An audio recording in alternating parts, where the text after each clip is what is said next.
Assalamualaikum warahmatullahi wabarakatuh. Perkenalkan kami dari kelompok 5 mata kuliah pendidikan multikultural dengan anggota saya sendiri Liza Afifa Amalia, rekan saya Mutiara, Maratus Solihah, dan Laili Nur Syabani. Kami di sini akan menjelaskan tentang materi metode dan media pendidikan multikultural di sekolah dasar dan pengembangan pendidikan multikultural di SD atau MI. Simak videonya. Baik, materi yang pertama adalah metode pendidikan multikultural di sekolah dasar. Adapun metode yang dapat digunakan dalam pendidikan multikultural adalah sebagai berikut. Menurut Sipuan dan kawan-kawan dalam penelitiannya tahun 2022, yang pertama ada metode kontribusi.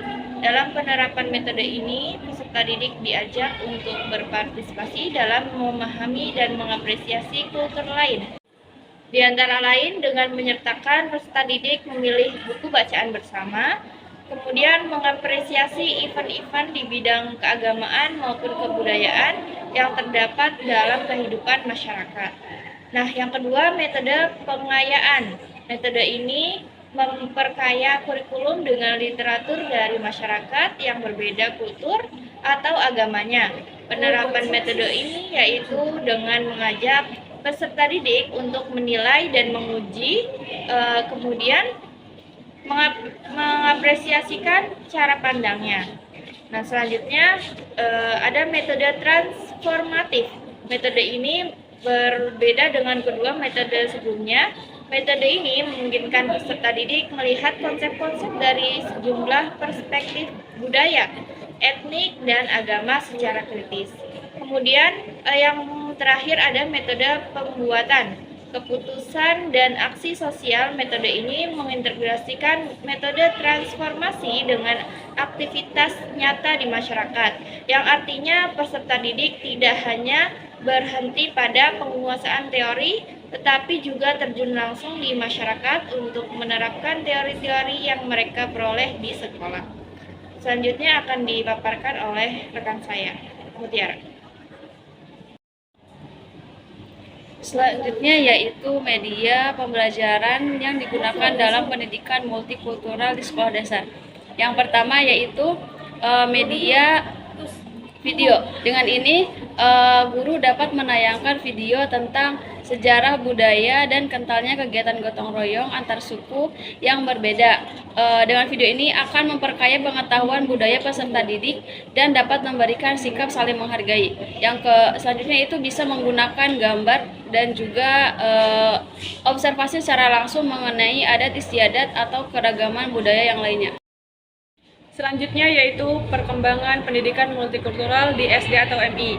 Pendidikan multikultural dapat menjadi sarana untuk menciptakan seluruh potensi manusia yang menghargai mayoritas dan heterogenitas sebagai akibat dari perbedaan sosial, etnis, suku, dan agama. Nah, kurikulum dalam dunia pendidikan merupakan pendekatan program pendidikan yang dirancang dalam pembentukan karakter serta pengetahuan peserta didik di sekolah maupun di luar sekolah. Nah, kurikulum pendidikan multikultural menjadi sangatlah penting untuk menumbuhkan nilai-nilai kualitas yang berbeda, perlawanan, dan memperkuat premis solidaritas sosial. Nah, dari penguatan nilai-nilai multikultural dalam pembelajaran sangatlah penting untuk mengurangi atau meniadakan potensi perselisihan dalam masyarakat. Baik, selanjutnya di sini saya Laili Nur Syabani akan melanjutkan materi selanjutnya. Yang mana materi selanjutnya itu tentang manfaat dan keuntungan dalam perkembangan dan penerapan pendidikan multikultural di sekolah dasar pada era globalisasi.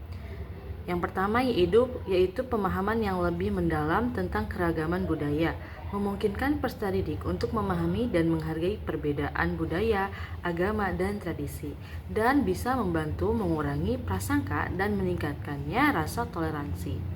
Yang kedua yaitu pembelajaran yang lebih relevan, mengintegrasikan konten yang mencerminkan beragam budaya dan pengalaman peserta didik, membuat pembelajaran lebih relevan dan menarik bagi semua peserta didik.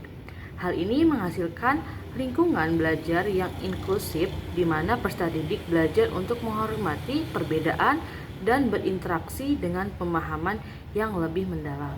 Yang ketiga yaitu pengembangan keterampilan antar budaya, mendorong peserta didik untuk berinteraksi dengan orang-orang dari latar belakang budaya yang berbeda, membantu mereka mengembangkan keterampilan berkomunikasi lintas budaya, empati, dan kerjasama.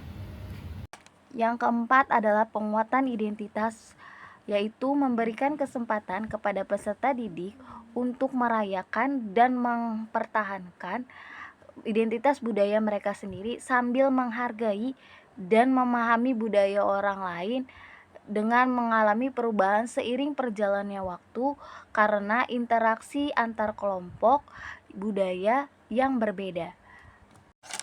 Yang kelima, meningkatkan citra sekolah dan masyarakat sekolah yang menerapkan pendidikan multikultural seringkali dianggap tidak inklusif dan progresif yang dapat meningkatkan reputasi mereka di masyarakat dan menarik minat orang tua dan peserta didik. Cukup sekian presentasi dari kelompok 5, kurang dan lebihnya mohon maaf. Wassalamualaikum warahmatullahi wabarakatuh.